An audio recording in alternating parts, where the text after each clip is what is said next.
hell is this doing at my daughter's wedding? Do you have any idea who you are? Gregory Caldwell didn't even look at her like a person. Get it away from here now! Before it ruins every photo from tonight! His hand waved at Whitney James the way you'd swat a fly off your dinner plate. This is disgusting. I paid $250,000 for this weekend, and they let this walk around where my guests are eating. He turned to his wife, his face twisted with revulsion. Sir, I believe there's been a misunderstanding. A misunderstanding? The only thing I misunderstood was that this place had standards. She didn't flinch. She just smiled. Because every single acre this man was standing on, it was hers. Have you ever watched someone try to throw you out of a place you own? 6 hours earlier, the morning sun was barely up over Virginia's horse country. Whitney James drove her silver SUV down a 2-lane road lined with white oak trees. No driver, no entourage. Just a thermos of black coffee and a worn leather briefcase on the passenger seat. Classical music played low on the radio. Her window was cracked open. The smell of fresh-cut hay drifted in from the fields. This was her favorite part of the day, the quiet before everything started. She turned onto a gravel path that most people didn't even know existed. It led to a small stone cottage tucked behind a ridge of magnolia trees on the far east side of the property. This was her private home. No sign on the door, no name on the mailbox. That was by design. Whitney James was the sole owner of Ashford Hall, a 200-acre Georgian estate built in 1843. The main house had 14 bedrooms, hand-laid marble floors, and a ballroom with crystal chandeliers that caught the light like frozen rain. There were gardens, stables, a spring-fed lake, and a half-mile of white fence that curved along the Virginia countryside like a ribbon. It was one of the most exclusive wedding venues on the East Coast. A 12-month waiting list. 6 figures just to book a weekend. But here was the thing most people didn't know. Whitney's name never appeared on the website. It never showed up in any brochure or magazine feature. The estate operated under a trust called Ashford Heritage LLC. Clean, private, invisible. She inherited it from Eleanor Ashford, a white philanthropist with no living heirs who had mentored Whitney for over a decade. Eleanor saw something in her that most people overlooked. When Eleanor passed, she left everything to Whitney. Every acre, every chandelier, every cent. Whitney didn't announce it. She didn't do press. She simply stepped into ownership the same way she did everything else. Quietly, completely, and on her own terms. By 9 that morning, Ashford Hall was already buzzing. Florists carried armfuls of white peonies through the side entrance. A crew of 12 assembled a canopy near the lake. Caterers wheeled stainless steel carts across the stone courtyard. Today was the Caldwell wedding, the biggest event of the season. Gregory Caldwell had booked the estate 8 months ago through his event planner. He never spoke to Whitney directly. He never asked who owned the property. He simply wired $250,000 and expected perfection. And perfection was exactly what he was getting, until he decided to create his own chaos. Gregory arrived at noon with a convoy of black SUVs. He stepped out, wearing a navy suit that probably cost more than most people's rent for a year. His wife, Diane, followed. Then his daughter, Sloane, the bride, in a silk robe with her initials stitched in gold. From the moment his shoes touched the gravel, Gregory started giving orders. He snapped his fingers at a young black caterer carrying a tray of water glasses. Didn't use a name. Didn't say please. Just snapped and pointed at his table like the young man was a dog. You, water, now. He complained to Diane about the flower arrangements. Too many roses, not enough orchids. He told the string quartet to move 6 feet to the left because the sound was crowding his conversation area. Then he found Preston Moore, the estate's 62-year-old manager. Preston had worked at Ashford Hall for over 30 years. He knew every stone in every wall, and he knew exactly who signed his paychecks. Gregory looked Preston up and down and said, "This place could really use an owner who knows how to maintain standards. It's slipping." Preston's jaw tightened, his hand stayed at his sides. He said nothing, but his eyes drifted toward the east ridge, toward the cottage behind the magnolias, where the real owner of Ashford Hall was getting ready for her evening walkthrough. The same walkthrough she did at every major event. The same one that was about to change Gregory Caldwell's life forever. By 5 o'clock, the estate looked like something out of a magazine. Golden light poured across the lawn. The white tents glowed soft against the tree line. Candles flickered inside glass lanterns lining the stone walkway. The air smelled like gardenias and fresh linen.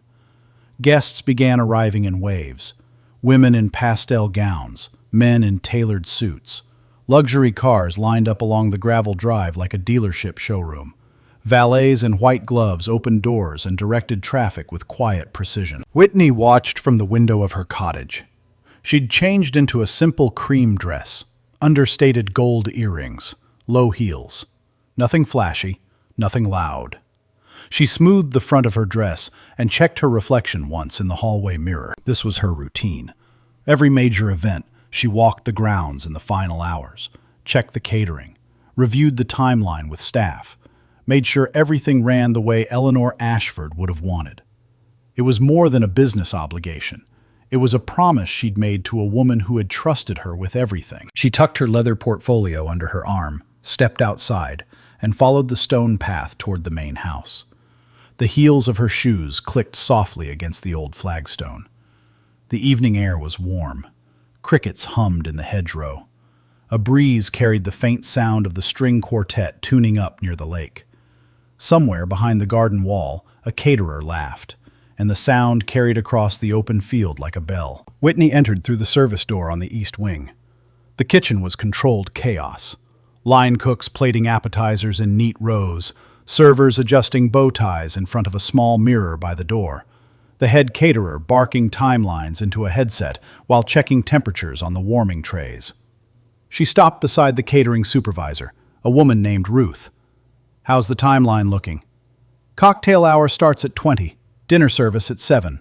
We're on track." Whitney nodded. The Caldwell party requested a specific wine for the toast. Did it arrive? Case of 98 Bordeaux, already chilled and locked in the cellar. Good. And the dietary restrictions for Table 9? All handled. Gluten-free, nut-free, 2 vegan plates marked. Perfect. Let me know if anything shifts. That was Whitney. No drama, no ego, just precision. She ran this estate the way a surgeon runs an operating room. Every detail accounted for, every contingency mapped. She moved through the service corridor and stepped out onto the south lawn, where the cocktail hour was about to begin. She walked slowly, scanning table settings, checking the alignment of chairs, running her hand along a tablecloth to feel for wrinkles. She paused at the floral arrangements and adjusted a single peony that had tilted sideways in its vase. That's when Gregory Caldwell spotted her. He was standing near the fountain with Diane and 2 business associates, a glass of scotch in one hand, a cigar in the other. Smoke curled around his face in the amber light. He was mid-sentence, laughing at his own joke, when his eyes caught Whitney crossing the lawn. He stopped laughing. The smile dropped from his face like a mask falling off a shelf. His eyes followed her the way someone watches a rodent cross their kitchen floor. "Who is that?" he said. Diane looked over, squinted. "I have no idea. Staff, maybe?" "She doesn't look like a staff. And she's not on the guest list. I approved every name personally." He handed his scotch to Diane and started walking toward Whitney. His stride was stiff, purposeful, his shoulders squared. The kind of walk that said, "I own this moment and everyone in it." Whitney was adjusting a centerpiece on table 14 when his shadow fell across the flowers. "Excuse me," she looked up. "Yes? Who are you?" "I'm with the estate's management team, just doing a routine walkthrough before dinner service." Gregory's eyes dropped to her dress, then to her shoes, then to her earrings, then slowly back up to her face. He didn't try to hide what he was doing. He was measuring her, sorting her, cataloging her, deciding where she ranked.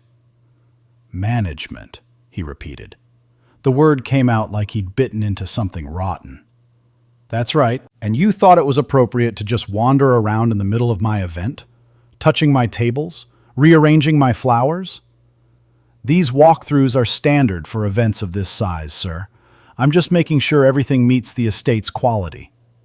I didn't ask for an explanation. I asked who gave you permission to be here. Whitney paused. She could feel the shift in the air between them. It wasn't polite anymore. It was tight, charged, like the moment before a thunderclap. I don't need permission, Mr. Caldwell. This is part of the estate's standard protocol. Gregory stepped closer, close enough that she could smell the scotch on his breath, close enough that his shadow swallowed hers on the grass. Let me make something very clear to you. I am paying $250,000 for this weekend. That means every single inch of this property belongs to me until Sunday morning. So unless you have an invitation with your name printed on it, you need to leave. Right now. Whitney held his gaze. She didn't blink. She didn't shift her weight. I understand your concern. I'll step aside and come back later to finish the walkthrough. She turned to walk away. Calm. Measured. Controlled. Giving him every possible chance to let this end cleanly. But Gregory Caldwell was not a man who let things end. Diane, are you seeing this? Diane walked over, her heels clicking sharply on the stone path. She looked at Whitney the way someone looks at a stain on white upholstery. Can I help you, sweetheart? Diane said. Her voice was honey poured over broken glass, sweet on the surface, razor sharp underneath. I was just leaving, Whitney said. That's probably best, honey, Diane said. She tilted her head with a thin smile. This event is for invited guests only, people who were actually asked to be here. I'm sure you understand. Whitney understood perfectly. She understood that Diane's smile never once reached her eyes. She understood that sweetheart was not a term of endearment. It was a leash. She understood exactly what both of them saw when they looked at her face. But she kept walking, steady, straight, dignified, giving them absolutely nothing to feed on. Then Gregory called out behind her, loud enough for every guest within 50 feet to hear. Hey! Hey! I'm talking to you! Don't you walk away from me! Whitney stopped. She didn't turn around. Her hand tightened on the portfolio. You don't walk away from me when I'm speaking. Not on a property I'm renting. Not in front of my guests. Not ever. She turned slowly. Every eye on the south lawn was now locked on her. 30, maybe 40 guests staring. Some are curious. Some were entertained. Some are visibly uncomfortable. A woman near the bar pressed her lips together and looked down at her glass. A man in a gray suit whispered something to his wife. No one spoke up. Not one. Gregory marched toward her. He was performing now, playing to his audience, feeding on the attention. Do you know what I think? He said, loud enough for the terrace to hear. I think you walked in here off the street. I think you saw the cars and the champagne and the fancy dresses and thought you'd slip in and help yourself to a nice evening. Am I wrong? That's not what happened, Mr. Caldwell. Then prove it. Show me an invitation. Show me a badge. Show me a single piece of paper that says you have any right to be standing on this lawn. I've already explained my role. You've explained nothing. You're trespassing on my event, and frankly, you're embarrassing yourself. He stepped up onto the terrace and raised his voice another full notch. He wanted the entire garden to hear this next part. Ladies and gentlemen, I apologize for the interruption. It seems we have an uninvited visitor who doesn't quite understand what private event means. Nervous laughter from a cluster near the bar. A young woman looked at her date and mouthed, "Oh my God." An older couple near the fountain exchanged a glance but said nothing. The quartet stopped mid-phrase. The silence that followed was thick enough to touch. Gregory pointed at Preston Moore, who had just stepped out from the main house with a clipboard in his hand. Preston, escort this woman off the property. Immediately. Preston looked at Whitney. His face was a war. 30 years of loyalty pulled against every word he wanted to say. He knew who this woman was. He knew what she owned. He knew that Gregory Caldwell was standing on her land, drinking her wine, breathing her air. Whitney caught his eye across the terrace. She gave a small, almost invisible shake of her head. Not yet. Preston's hands curled into fists at his sides, his jaw locked. But he stayed quiet. He trusted her. He always had. Gregory turned back to Whitney. He took one step closer. His voice dropped, but not low enough. Everyone still heard him. I don't know where you came from. I don't care where you go. But you have exactly 60 seconds to walk yourself off this property before I call the police and have you dragged off like the trespasser you are. Are we clear? Whitney looked at him one last time. Her face was stone. Her eyes didn't waver. Her voice came out steady as a heartbeat. I'll leave for now, Mr. Caldwell, but I promise you, we will be speaking again. Very soon.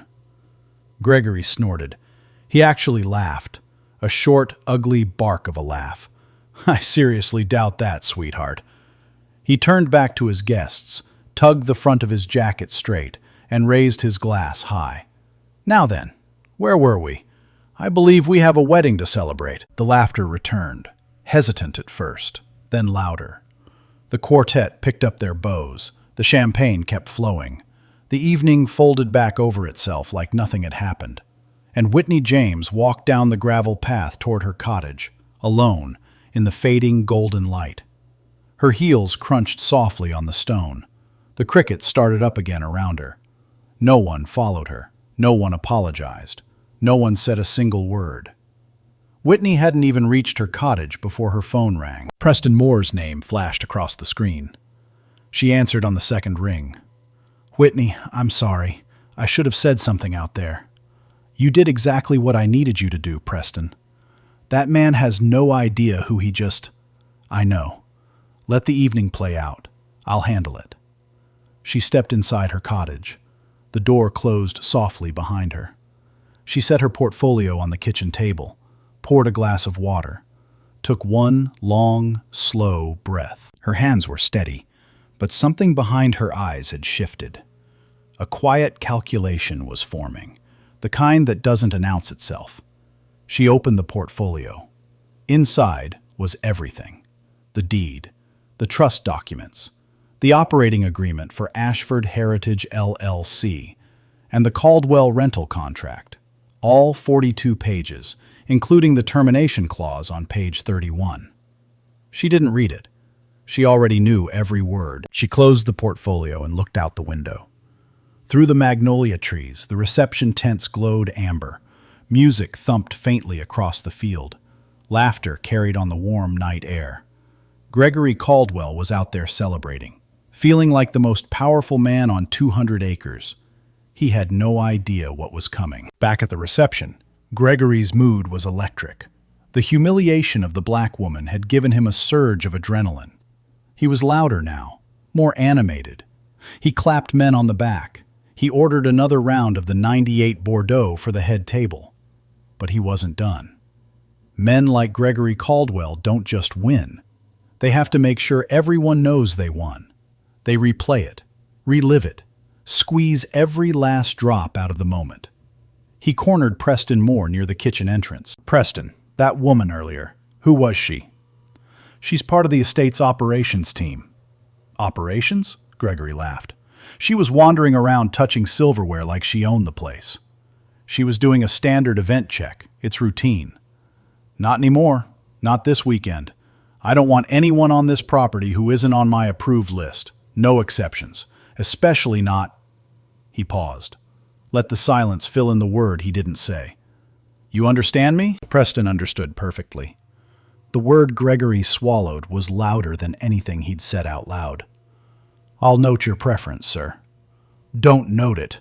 Enforce it. Gregory leaned closer. His breath was sour with wine and cigar smoke. If I see her again, you're out of a job by Monday. Are we clear? Preston said nothing. His knuckles were white around the clipboard. Gregory patted his shoulder like they were old friends. Good man. Now get me another bottle of that Bordeaux. He walked away, whistling. An hour passed. The reception moved from cocktails to dinner. Plates of filet mignon circulated under silver cloches. Crystal glasses clinked. The string quartet transitioned to soft jazz. Gregory gave a toast that lasted 9 minutes. He talked about legacy, about standards, about protecting what's yours. Not a single word about love. After dinner, Gregory stepped onto the terrace to smoke. The night air was thick and warm. Fireflies blinked across the dark lawn like tiny broken signals. That's when he saw it. Whitney's cottage. The lights were on. He stared through the trees, the warm yellow glow behind the magnolias, a silhouette moving past a window. "She's still here," he muttered. His associate frowned. "Who?" "That woman. Still on the property." He pointed. "Right there. Maybe she lives on the grounds. Some estates have staff housing. I don't care if she lives in a tree." Gregory pulled out his phone. "What are you doing?" Diane asked from the doorway. "What I should have done an hour ago." He dialed 911. "Yes, I'd like to report a trespasser at Ashford Hall Estate. A black female, mid-30s to 40s, wearing a light-colored dress.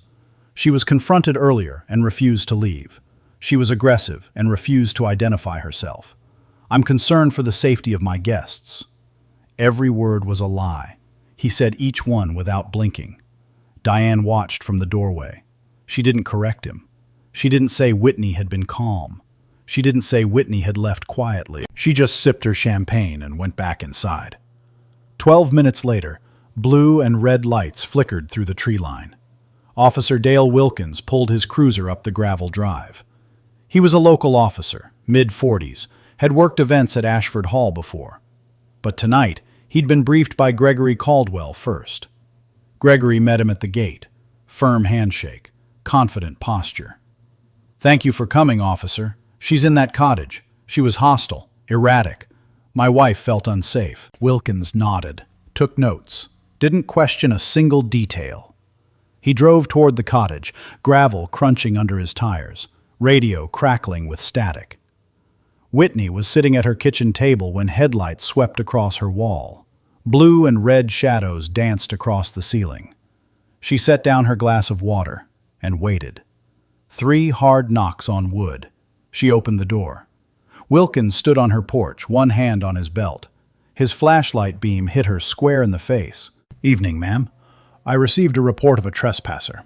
What are you doing here?" "I live here, officer. This is my residence." "You live here? On the estate grounds?" "That's correct." "Do you have identification?" She handed him her Virginia driver's license. He studied it under the flashlight. "What is your connection to the property?" "I'm part of the estate's management. I've lived here for several years." "Do you have documentation to prove?" A car door slammed. Heavy footsteps on gravel. Gregory had followed him. "Officer, why is she still standing there? She refused to leave. That's trespassing." Wilkins turned. "Sir, I'm handling—" "Search her car. Search the cottage. She has no right to be here." Wilkins looked at Whitney. "Ma'am, would you consent to a search of your vehicle?" "No, officer. Am I being detained?" Gregory stepped forward. "I know people in this county. The sheriff and I golf together. If you can't handle this, I'll find someone who can." Wilkins' shoulders tightened. The pressure of wealth pressed down on him like a physical weight. "Ma'am, I need you to step outside and wait by my vehicle." Whitney looked at him, looked at Gregory with his arms crossed and chin raised, looked at the blue and red lights painting her magnolia trees. She stepped out, walked to the cruiser, stood in the gravel with her hands at her sides while 2 men decided whether she was allowed to exist on her own property. Then Diane arrived, heels clicking down the path, flanked by 2 women from the wedding party. Their perfume arrived before they did. "Oh, honey," Diane said, hand on her chest. "Are you still here? Do you need someone to call you a ride?" One of her friends whispered, just loud enough. "Maybe she's with the catering company and got lost." They laughed, soft, polished, practiced. Whitney looked at Diane. She didn't speak. Her silence was louder than anything Diane had ever said. Then Preston Moore came down the path, walking fast, face flushed.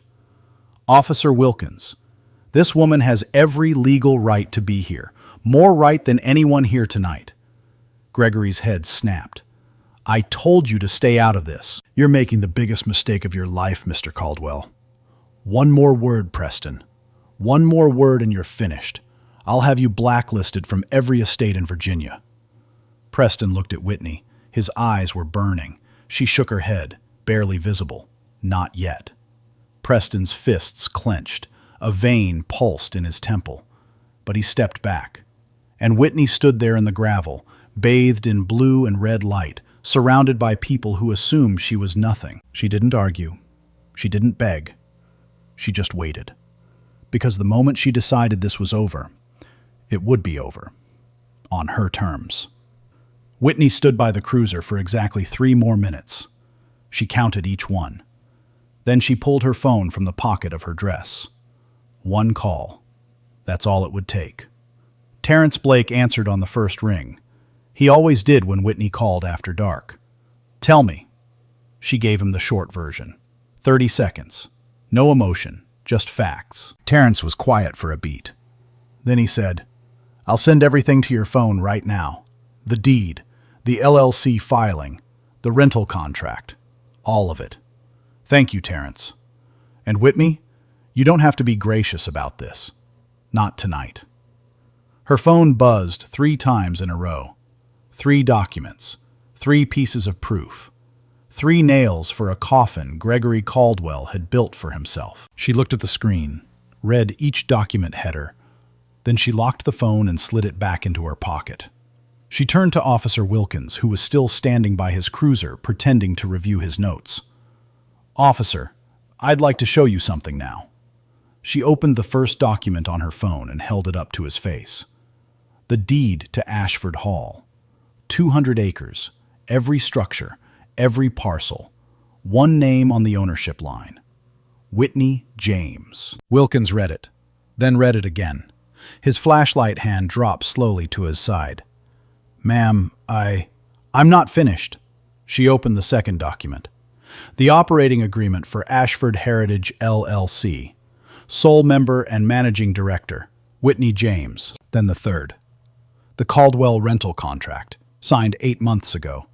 Page 31, section 12. Termination for cause, including, and she read this part out loud, conduct detrimental to the property, its staff, or its reputation, as determined solely by the owner. Wilkins took a full step back. His face had gone pale under the blue and red lights. I wasn't aware. No, you weren't, because you didn't ask. Whitney turned away from Wilkins. She looked up the gravel path toward the reception. The tents still glowed. The music still played. 300 people were still dancing on her land. She started walking. Not toward her cottage, not toward her car, toward the terrace. Preston Moore saw her coming first. He was standing near the kitchen entrance, arms crossed, watching the path.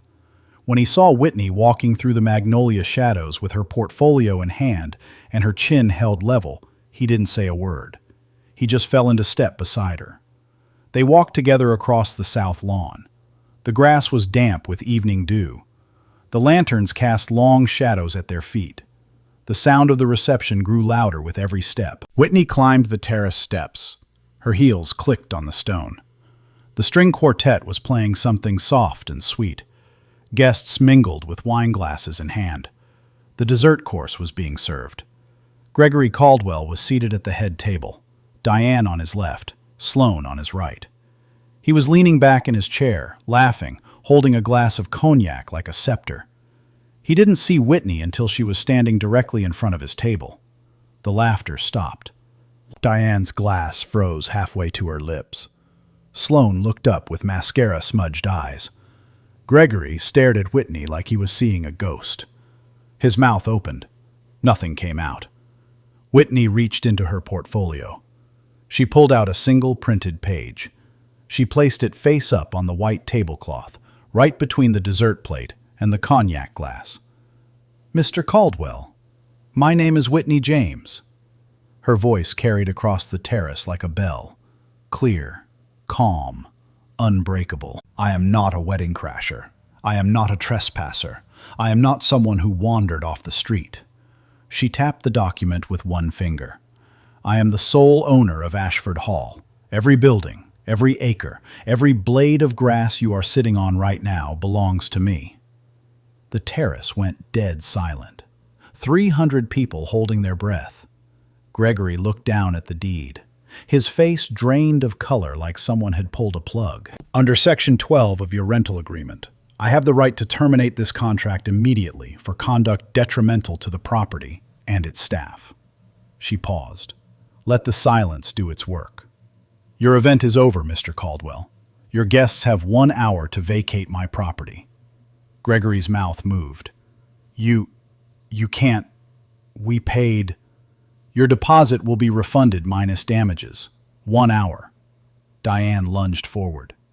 "Surely we can discuss this like—" "We're past discussion, Mrs. Caldwell. You made that very clear when you asked if I needed a ride home." Whitney turned to Preston. One nod. That's all it took. Preston Moore, the man Gregory had threatened to fire 2 hours ago, stepped forward and began directing staff to shut down the event. The catering team stopped service. The string quartet set down their bows. The lanterns along the walkway were extinguished one by one. Whitney looked at Officer Wilkins, who had followed her up from the cottage and was now standing at the edge of the terrace, hat in hand. She handed him a business card. "If Mr. Caldwell is not off my property in 60 minutes, officer, you'll be escorting him out. Are we clear?" Wilkins nodded. He couldn't meet her eyes. Sloane Caldwell sat at the head table in her white wedding gown. Tears ran silently down her face. She looked at her father. Gregory Caldwell had nothing to say. For the first time in his life, he had absolutely nothing to say. The silence on the terrace lasted exactly 11 seconds. It felt like a year. Then Gregory Caldwell did what desperate men always do. He tried to rewrite the last 5 minutes. "Now hold on, hold on." He stood up from the table. His chair scraped against the stone. "If I had known who you were, if someone had just told me." Whitney didn't turn around. "This is a misunderstanding. That's all this is. A simple misunderstanding." She still didn't turn around. Gregory took 3 quick steps toward her. His voice dropped, quieter now, almost pleading. "Miss James, Whitney, listen to me. I'll double the rental fee. Triple it. Name your price. I'll make a donation to whatever cause you support.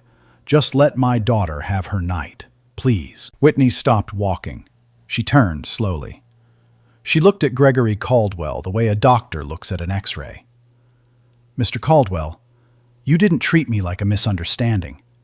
You treated me like garbage. In front of your guests, in front of the police, in front of your own daughter."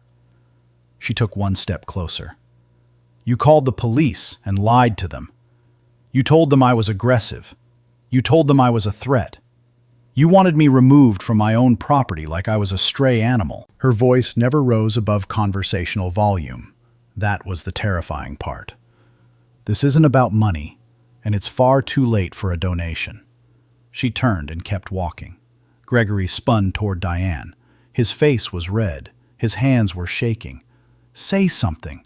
Do something." Diane's mask cracked wide open. Her voice came out in a sharp hiss.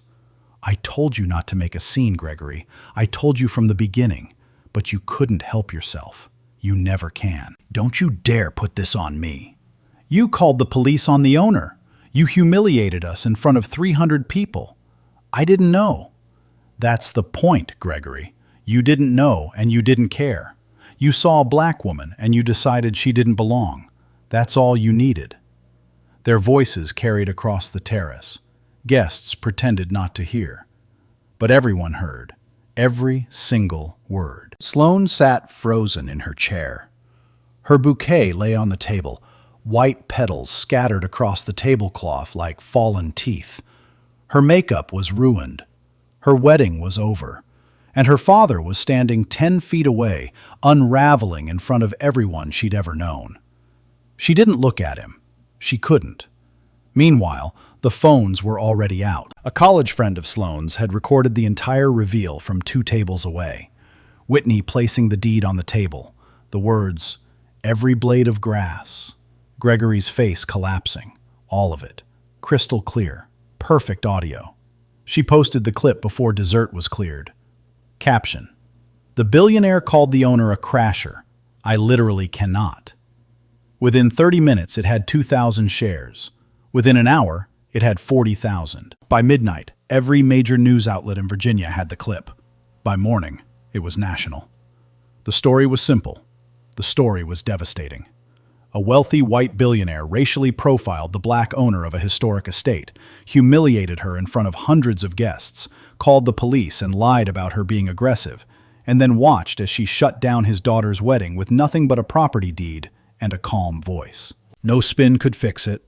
No PR firm could soften it. The video spoke for itself.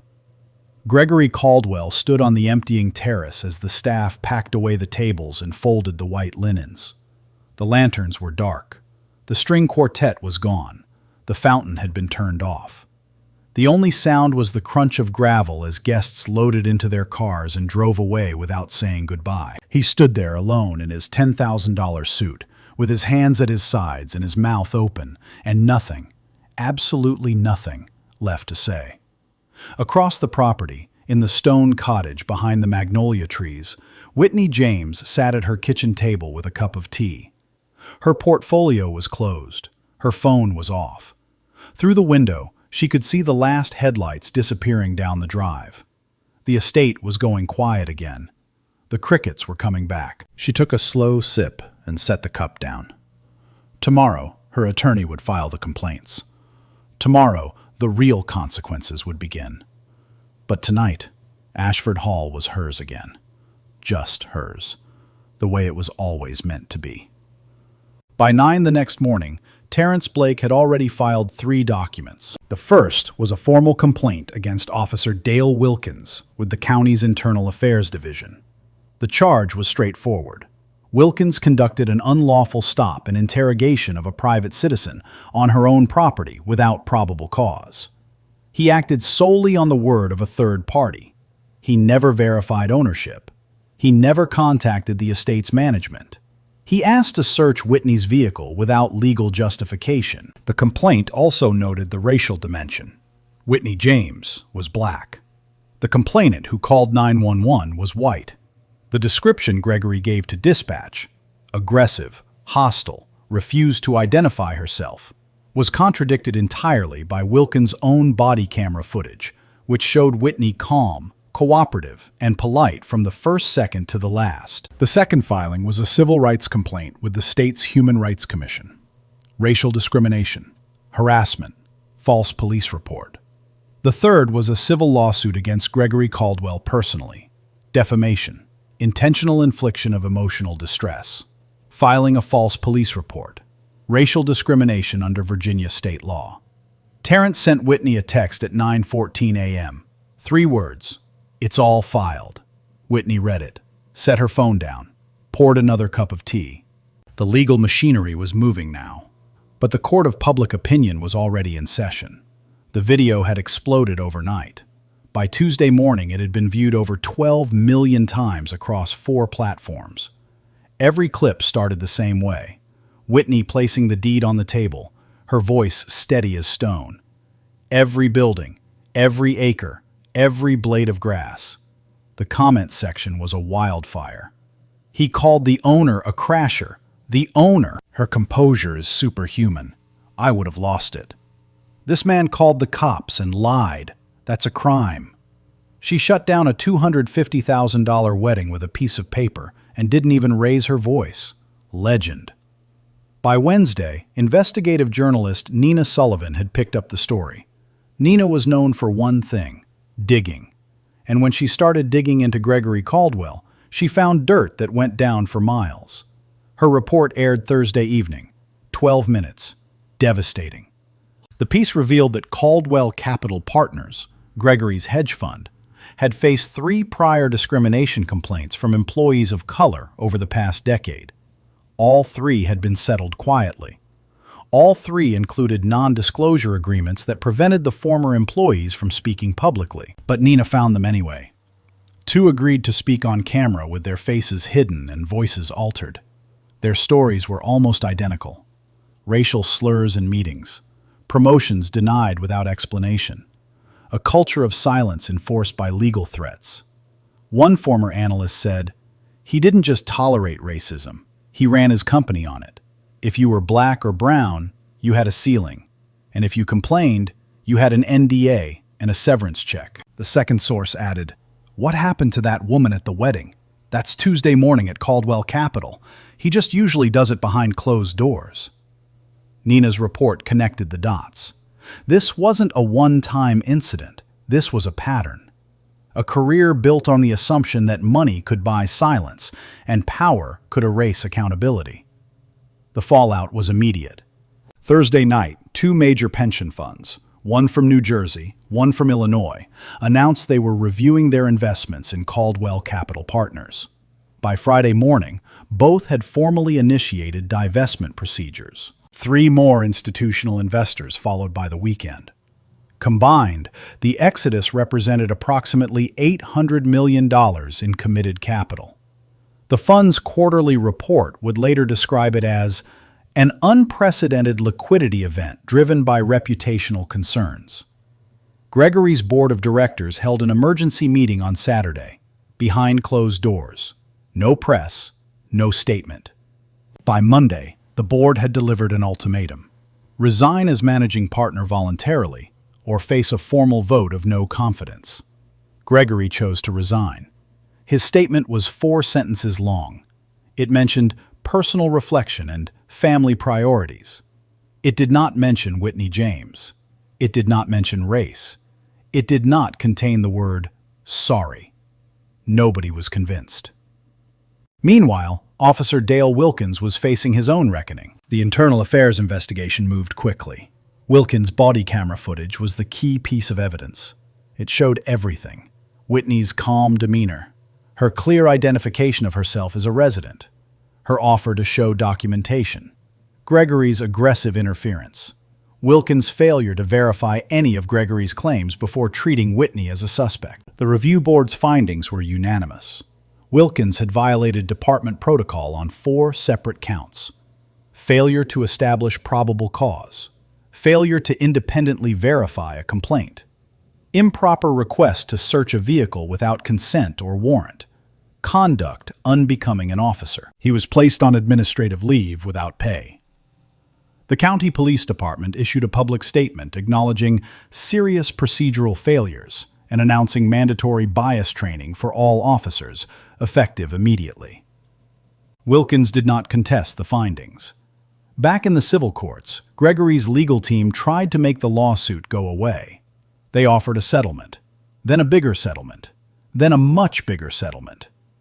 Terrence Blake rejected all 3. "My client isn't looking for a check, Mr. Caldwell. She's looking for accountability." The case moved toward trial.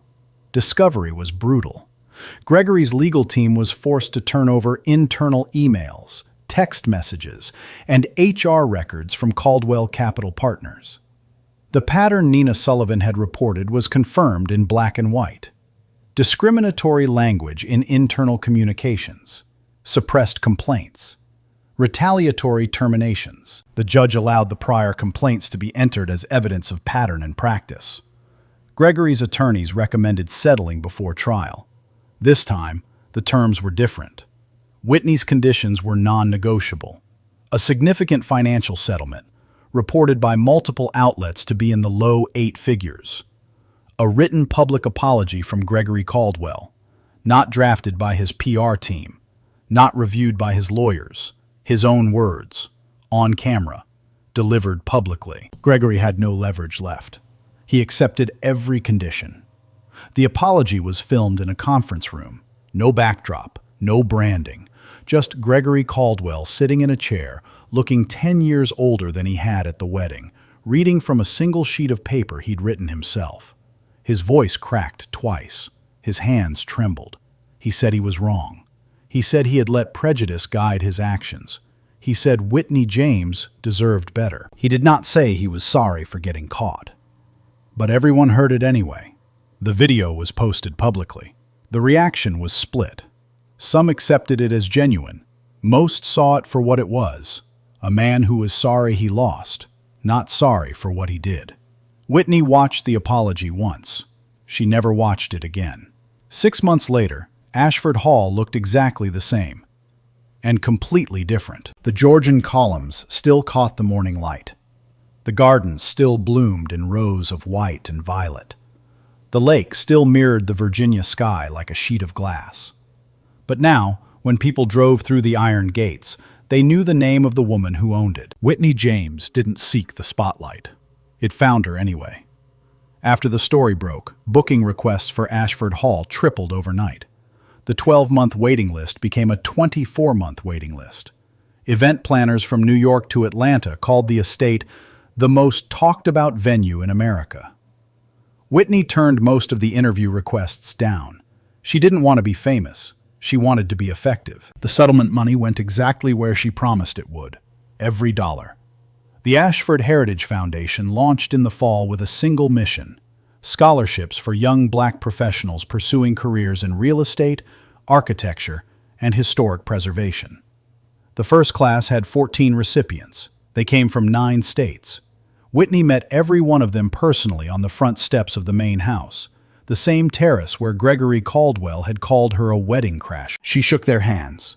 She told them about Eleanor Ashford. She told them that ownership isn't just about property. It's about having a seat that nobody can take from you. She didn't cry, but Preston Moore did. He stood by the fountain in his pressed jacket with tears running down his weathered face, watching the kids walk the grounds like they belonged there. Because they did. Preston retired that winter. Whitney threw him a dinner in the ballroom, the one with the crystal chandeliers that catch the light like frozen rain. 30 years of service. She gave him a generous retirement package and a handwritten letter that said, "You were the only one who stood up when it counted. I will never forget that." He framed the letter. It hangs in his living room to this day. As for Gregory Caldwell, the man who once felt like he owned the world moved on without him. Caldwell Capital Partners was restructured under new leadership. His name was removed from the letterhead. His portrait was taken down from the lobby. Diane filed for divorce 3 months after the incident. The proceedings were private. The outcome was not. She kept the house in Connecticut. He kept the silence. Gregory retreated from public life entirely. No interviews, no appearances, no comeback tour. The last anyone heard, he was living in a rented townhouse in Maryland, alone. Sloane Caldwell reached out to Whitney 5 months after the wedding. A handwritten letter. No lawyers. No conditions. Just a young woman saying she was sorry for what her father did, and sorry for what she didn't do. Whitney read the letter at her kitchen table. She wrote back the same evening. She accepted the apology. She wished Sloane well. They didn't become friends, but the gesture mattered.